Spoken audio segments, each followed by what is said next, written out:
Moi, je peux dire que ça fait 2-3 fois que je viens là, donc 3 vernissages différents.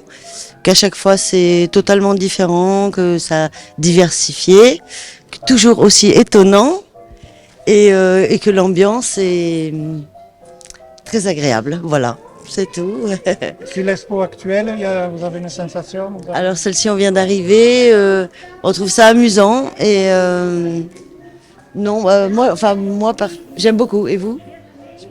Moi, je trouve qu'il y a un mélange de classique et de très moderne et d'un peu trash. Et le mélange est agréable, quoi, et surprenant. Et vous visitez souvent les galeries?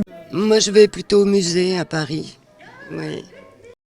Moi, oui, mais pas si souvent que ça. Voilà, ou alors local. Voilà, c'est local. Les mots aussi, ça, des fois, ça dit quelque chose. Rien que moi, tout ça. Japonisant, par exemple, c'est un peu japonisant. Il y a des côtés trash. Ça fait un peu... il y a un côté art brut par moment, voilà. Bah voilà, moi ce que j'aime bien c'est qu'il y a un côté très punk et c'est un truc qui est important pour l'art en fait, le côté punk, le côté on fait ce qu'on veut et on a un côté délirant, enfin voilà.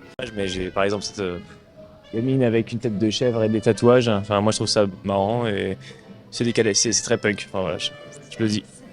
En même temps, quand on réfléchit, par exemple celui-là où il y a cet enfant avec ses tututes collectionnées puis son masque de chèvre, les enfants mettent des masques pour le carnaval, donc c'est une caricature, c'est bien l'enfant tel qu'il est quoi, avec ses joujoux. Il y a aussi une critique de la société parce que il y a les tatouages McDonald's, donc ça veut dire toujours des choses, donc moi j'aime bien, enfin, voilà, j'aime beaucoup. Moi, la dernière expo, par exemple, c'était totalement différent. Ça a parlé beaucoup de la guerre, de la destruction, de la souffrance, même si c'était différent. Alors que là, aujourd'hui, pas du tout. C'est plutôt Adam et Ève, c'est voilà, c'est l'humain, sensuel, et puis l'homme dans toute sa splendeur, on va dire. Voilà. En rentrant, j'ai été agréablement marquée par l'originalité du lieu, le mélange des genres.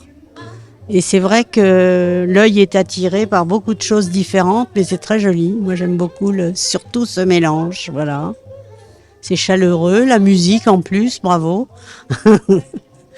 Et comme en plus je suis venue avec une amie qui expose ses sculptures, je suis d'autant plus intéressée. Voilà.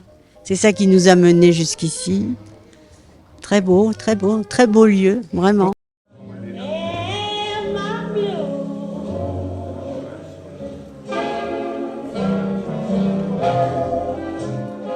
Bernadette Couré-Gonzalez. Voilà, je suis sculptrice depuis 20 ans, un peu plus de 20 ans, 25 ans.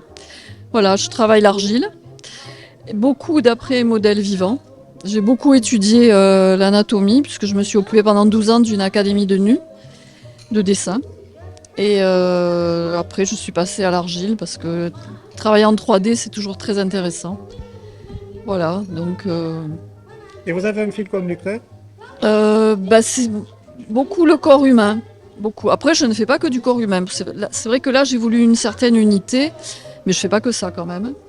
Voilà, beaucoup la femme, évidemment, parce que je trouve que la femme se prête bien à l'argile. Et beaucoup aussi de travail de patine après cuisson. Des fois, je fais 2-3 cuissons. Je patine dans un four artisanal à l'extérieur. C'est beaucoup de travail. On ne dirait pas, mais il y a énormément de travail. Voilà. Et j'adore ça.